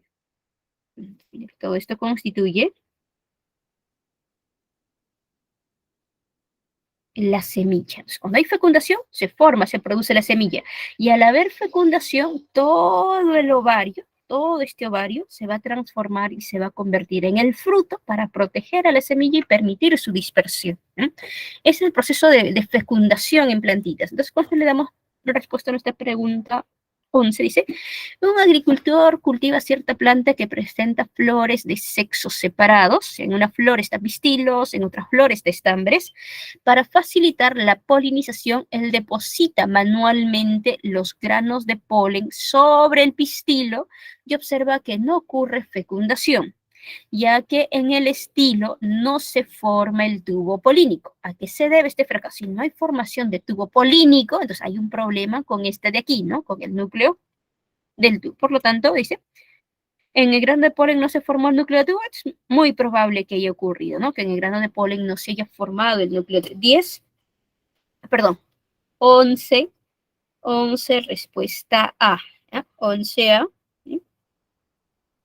El sagitario inmaduro solo forma 4 núcleos. No. Quien está relacionado con la formación de tubo polínico es el núcleo del tubo. Entonces, hay 11A, 11A, tómenle captura si desean. Vamos a pasar a la pregunta 12.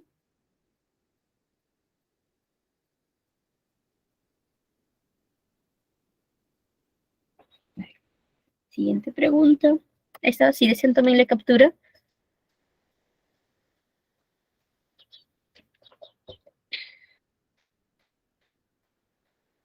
A ver, la 12.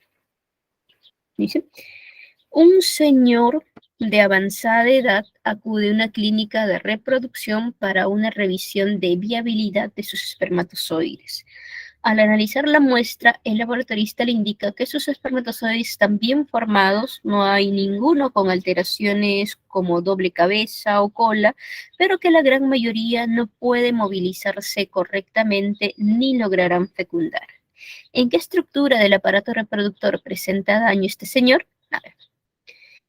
Los espermatozoides se forman, se producen dentro de los testículos. Aquí es la producción de espermatozoides, ¿no? Adentro de los túbulos seminíferos, ahí se da la producción de espermatozoides, ¿ya? Dentro de testículos. Ahora, una vez que han sido producidos en los testículos, ellos van y se almacenan aquí, en el epidídimo, ¿ya? Una de las funciones del epidídimo es almacenar a los espermatozoides y la otra función es capacitar. ¿En qué consiste esto de la capacitación de espermatozoides en el epidídimo? Aquí, en el epidídimo, los espermatozoides adquieren la capacidad de poder fecundar y la capacidad de poder movilizarse, ¿no? Dice, y aquí esta persona de avanzada edad tiene problemas, ¿no? Con la movilización, que no se movilizan correctamente, ¿no? Y no van a lograr fecundar. Entonces, esto está aquí. Dice, ¿qué estructura del aparato reproductor presenta daño este señor? En el epidídimo, ¿no? Correcto, jóvenes. 12E. 12. También le captura, vamos a pasar a la pregunta 13. Vamos a pasar a la pregunta 13. Acá también. Miren, acá están las estructuras del aparato reproductor masculino. ¿No? Está formado por los testículos, que son las glándulas sexuales, ¿no? Antes del nacimiento y a veces durante el primer mes de vida del varón, el testículo o los testículos están en la cavidad abdominal. Pero una vez que el niño nace, a veces en el transcurso del primer mes de vida, los testículos que están en la cavidad abdominal descienden y se alojan en estas bolsitas llamadas escrotos.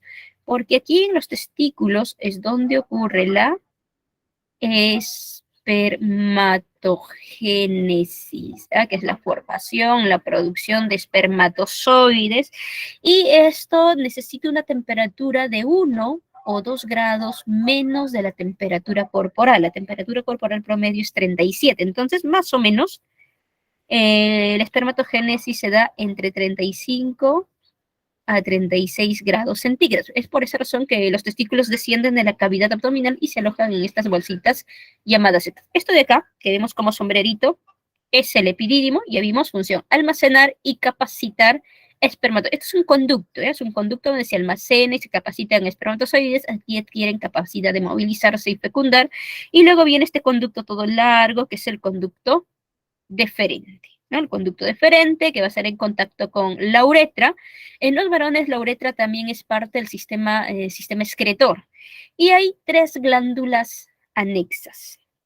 Las próstatas, la vesícula seminal, la glándula de Cooper, o también llamada la glándula bulbouretral. Estas tres glandulitas anexas, estas tres de acá, estas tres, son las encargadas de producir el semen o líquido seminal, ¿no? Y el semen o líquido seminal es un fluido que permite la movilización, permitir movilización de los espermatozoides. Otra función es neutralizar el pH ácido de la uretra y de la vagina, y la otra función que presenta el semen es que contiene fructosa. Y la fructosa es el polisacárido, no, es el monosacárido. La fructosa es el glúcido, es el monosacárido que los espermatozoides usan como fuente energética, ¿no?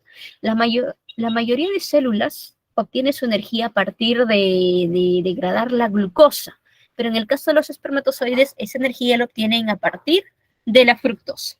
También la captura si desean. Vamos a pasar a la siguiente diapositiva.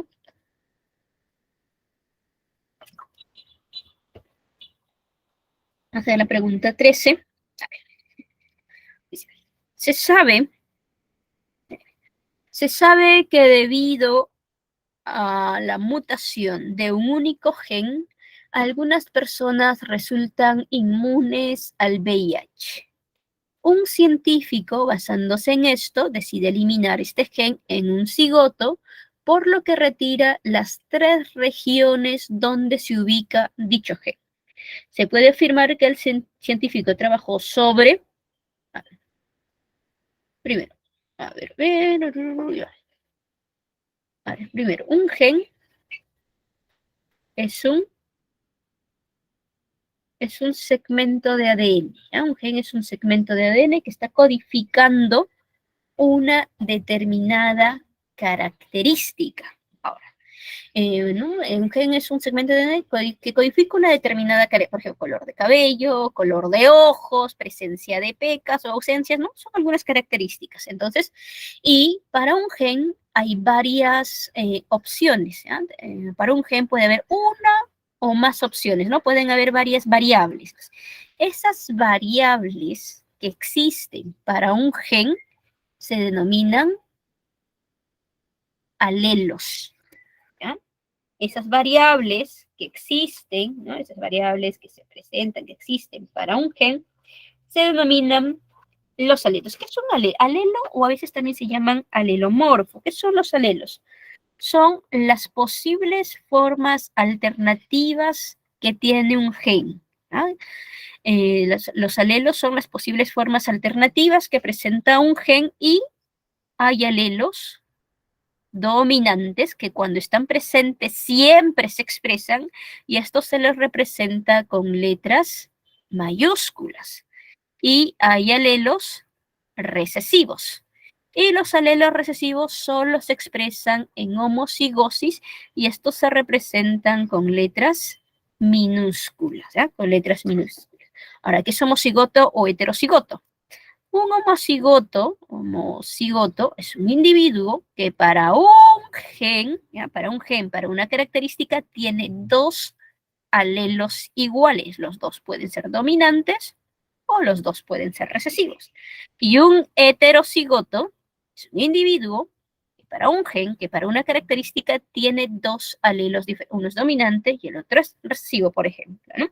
Ahora, el lugar físico que ocupa un gen en un cromosoma, el lugar físico que ocupa un gen en un cromosoma se denomina locus. ¿Ya? Así, por más que esté con ese, es un término en singular. ¿Ya? Cuando habla de unidad, el lugar físico que ocupa un gen en un cromosoma se denomina locus. El plural de locus es loci, ¿ya? Es el plural. Entonces, cuando queremos hablar de 2 lugares, de 2 regiones donde está ubicado un gen, ya no podemos decir 2 locus, tenemos que decir 2 loci.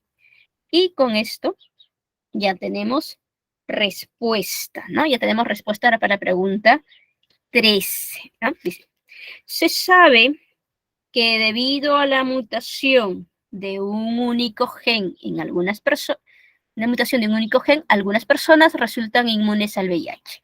Un científico, basándose en esto, decide eliminar este gen, ¿ya?, en un cigoto, por lo que retira 3 regiones donde se ubica dicho gen, o sea, 3 espacios, 3 lugares donde se ubica este gen, ¿no? Se puede afirmar que el científico trabajó sobre 3 regiones, entonces trabajó sobre un loci, ¿no? Un loci parecido. La pregunta 13, la respuesta sería la D, ¿ya? 13D. Ajá. Correcto, el 13 la D, jóvenes, correcto, la D. Recuerden, locus, por más que tenga la S, es singular, ¿no? El término es singular, y loci es el plural de locus, ¿no? Vamos a pasar a la pregunta 14. Tomen captura así de cel.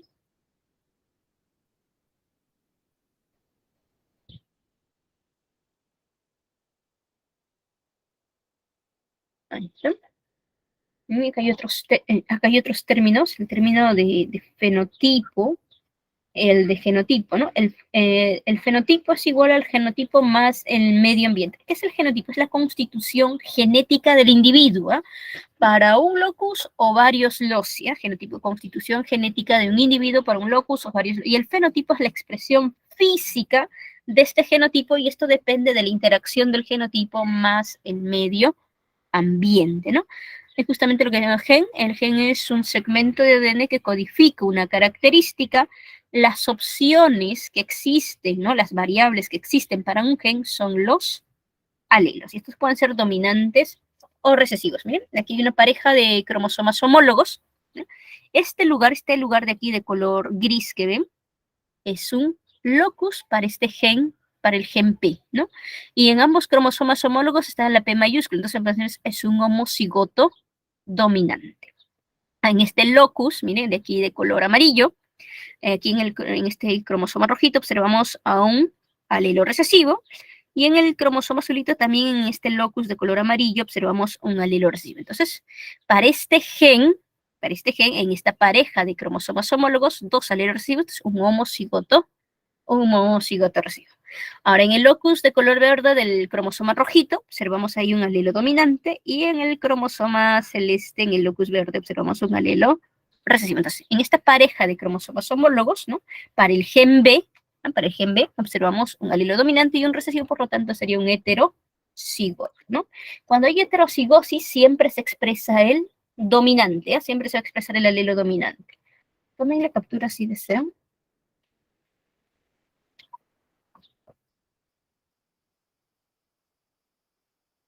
Ahora, vamos a la pregunta 14. Respecto a Mendel y las leyes de la herencia, no es cierto que, a ver, Gregor Mendel desconocía sobre ADN y genes, por lo que a los fenotipos observados los denominó carácter. Eso es cierto, eso es correcto, ¿no? No sabía de genes, ¿eh? No sabía de mitosis, no sabía de meiosis, desconocía todo eso, ¿eh? Y entonces a lo que nosotros hoy en día le llamamos genes, él lo denominó factores, ¿ya? Factores. A ver, la siguiente. 3 investigadores en trabajo conjunto redescubrieron los trabajos de Mendel. 3 investigadores, ¿no? En trabajo conjunto redescubrieron los trabajos de Mendel. Hasta aquí es cierto, son 3 investigadores y son estos de acá, ¿no? Godebreis, Carl Correns y Eric von, este apellido que no sé cómo se pronuncia, ¿ya?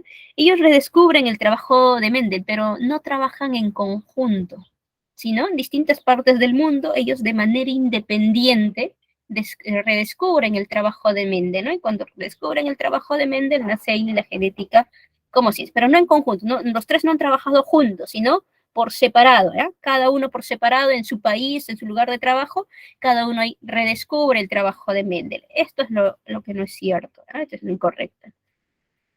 Claro, Mendel, ¿no? Esto sí. El empleo de guisantes del jardín Pisum sativum para su facilidad de cultivo y porque produce gran descendencia en corto tiempo, eso también es cierto. La segunda ley propuesta también se conoce, sí, también es correcto, ¿no? También es cierto. Entonces, en 14b, ¿ah? La 14, la respuesta es la B. A ver.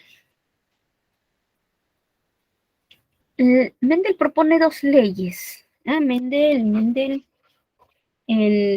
propone para lo que es herencia, propone dos leyes. ¿Ya? La primera ley se llama solamente ley de la segregación, ¿no? Y a la segunda ley se le denomina ley de la segregación independiente. ¿No? En la primera, solamente ley de la segregación, así nada más. Y en la segunda se llama ley de la segregación independiente porque para esa segunda ley él estudia la herencia para dos o más características diferentes de Pisum sativum y él dice que a pesar de que hay dos o más características diferentes, estas se transmiten, ¿no? Estas se heredan como si estuvieran aisladas unas de otras de manera independiente. Pues se llama ley de la segregación independiente.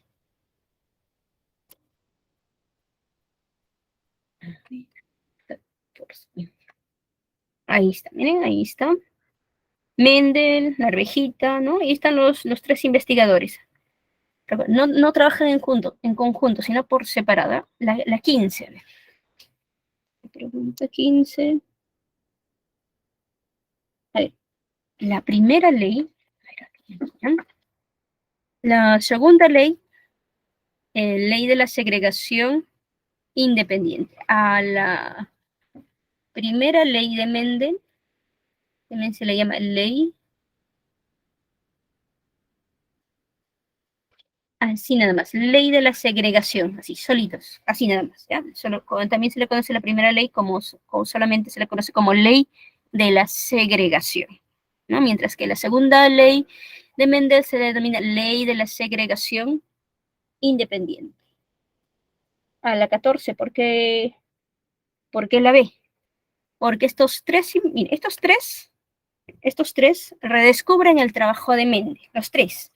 Pero acá nos dice, los tres investigadores, tres investigadores en trabajo conjunto redescubrieron los trabajos de Mendel. No, esta parte de acá es incorrecta, esta no, sino cada uno de ellos por separado. ¿Ya? Cada uno de ellos por separado en sus centros de trabajo redescubrieron los trabajos de Mendel. Ellos no trabajaron en conjunto, no se reunieron y dijeron, no, vamos a descubrir esto, no, sino cada uno por separado, de manera independiente, redescubre el trabajo de Mendel.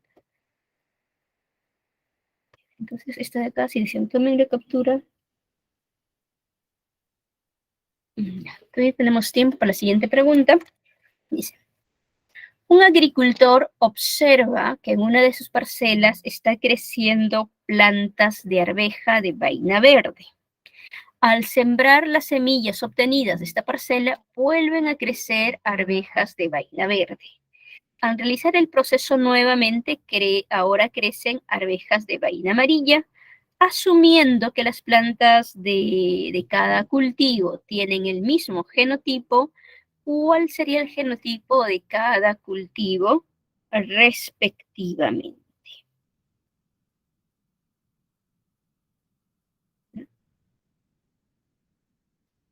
A ver, entonces, primero,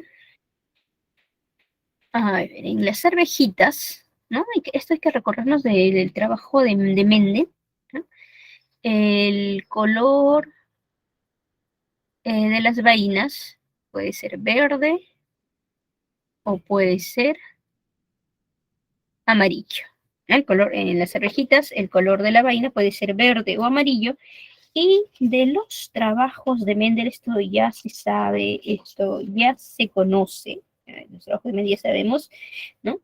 Que las vainas, ¿ya? Las vainas de color verde, aquí son las dominantes, y las vainas amarillas son las recesivas. ¿No? Las vainas verdes dominantes sobre las vainas de color amarillo, ¿no? Que son las recesivas. Dice ahora, un agricultor observa que en una de sus parcelas está creciendo plantas de arveja de vaina verde. Entonces, esta plantita, basta que tenga un alelo dominante, ¿no? Va a tener la vaina verde. El otro alelo que presente puede ser un alelo dominante o puede ser un alelo recesivo. ¿No? Al sembrar las semillas obtenidas de esta parcela, vuelven a crecer arvejas de vaina verde. Esta sigue siendo así. ¿No? Sigue así. Ah, a ver.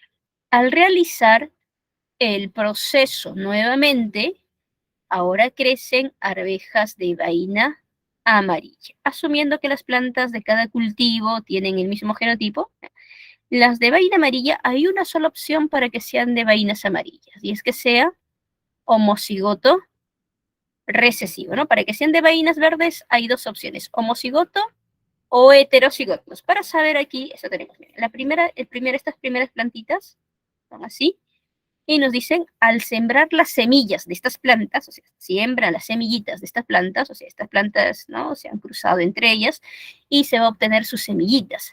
Y al sembrar estas semillitas se siguen obteniendo arvejas, ¿no? De vaina verde, ¿no? De vaina verde. Realizar el proceso, entonces se siguen generando arvejas de vaina verde, ¿no? Entonces,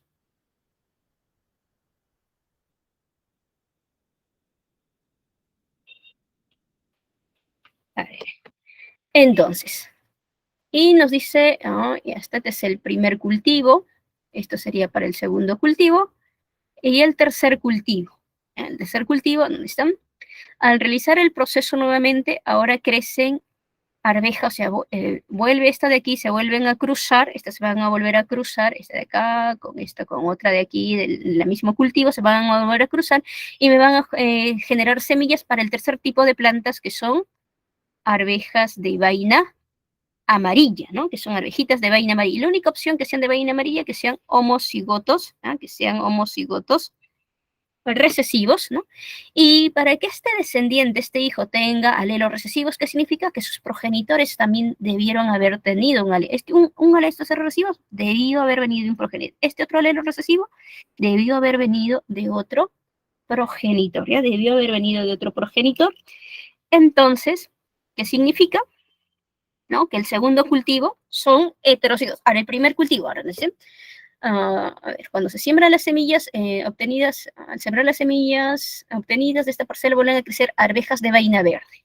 Entonces aquí todas van a ser, ¿no? Arvejitas de vaina verde. Entonces aquí también aparece un alelo recesivo. Entonces este pudo haber venido de acá o pudo haber venido de acá, ¿no? Y la respuesta para esta es la B. 15B, y acá nos quedamos, correcto, 15B, nos quedamos aquí, salgan al receso, jóvenes, nos vemos a las 10:05, continuamos nuestra clase.